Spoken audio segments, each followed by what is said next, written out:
Okay, so today we're filming from our showroom. So just a quick disclaimer, you may hear some various chimes, maybe even some cuckoo sounds this morning. So I'd like to demonstrate this clock from AMS. So we have here, this is one of the entry-level cases from AMS, and would typically be fitted with a Westminster chiming movement. But we have this clock available with a triple chime, cable-driven movement. So that represents kind of the start of the range that's available with this lovely big movement in the clock. Nice solid timber case, stained in walnut finish. So it's got a nice full-length door and glass to the front. Gives you a really lovely window into the clock to see all the detail on the lyre pendulum, a nice big brass disc to the pendulum.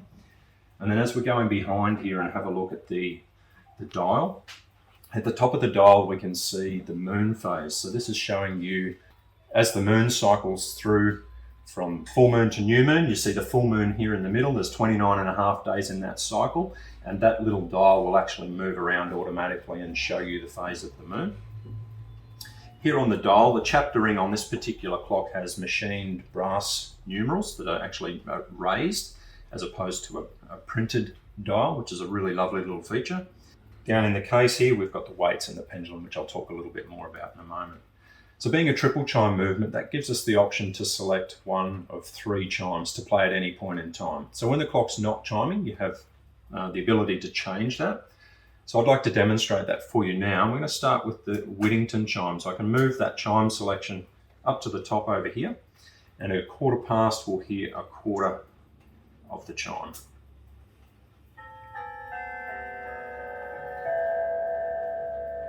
So now that the chime's finished, we can move that.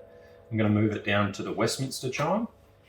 This is the chime that most customers are familiar with.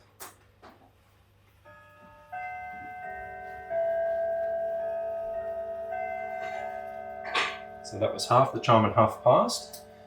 We'll go to the St Michael's chime and we'll hear 3/4 of that chime.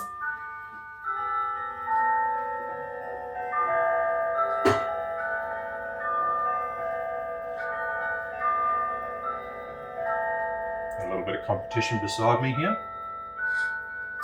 Now the clock's also fitted with an option that is automatic night off, and that's on this side of the dial over here.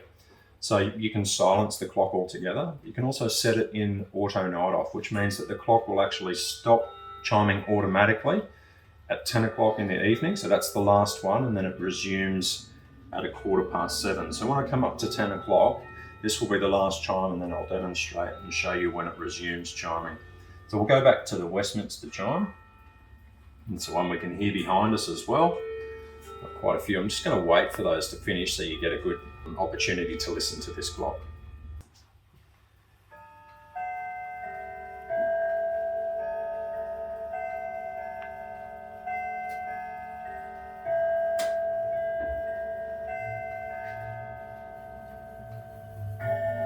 Here we get 10 strikes for 10 o'clock.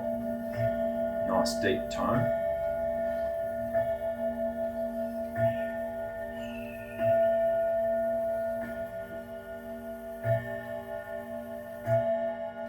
So in this movement, a lot of the cases around this size will have chime rods that actually strike the hour count as well, whereas this one has a dedicated set of chime bars just for the strike, and that gives it that lovely sound that's a little bit different to the chime itself.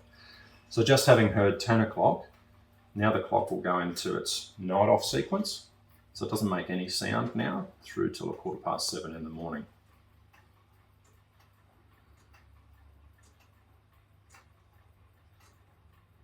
So automatically now when we get to 7:15, it will resume chiming.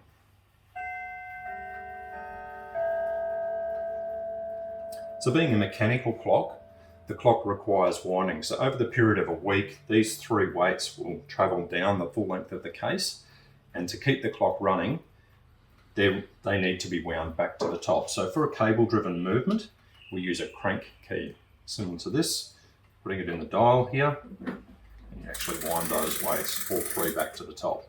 Now each weight actually has a function in the clock, so it's providing power for a part of the movement to run.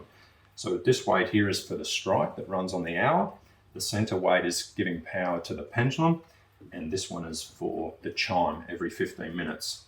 So all three have to be wound back up for each of those to keep functioning, each of those parts of the movement. Now the pendulum, it's for determining the speed of the clock and how quickly it's running. So being mechanical, you may find that you have to regulate the speed of the clock. If the clock's gained a few minutes through the week or possibly even lost some time. So they may be factory regulated in Germany, but when they come here with temperature changes, you might be required when you get home to actually regulate that. So to do that, we shorten and lengthen the pendulum.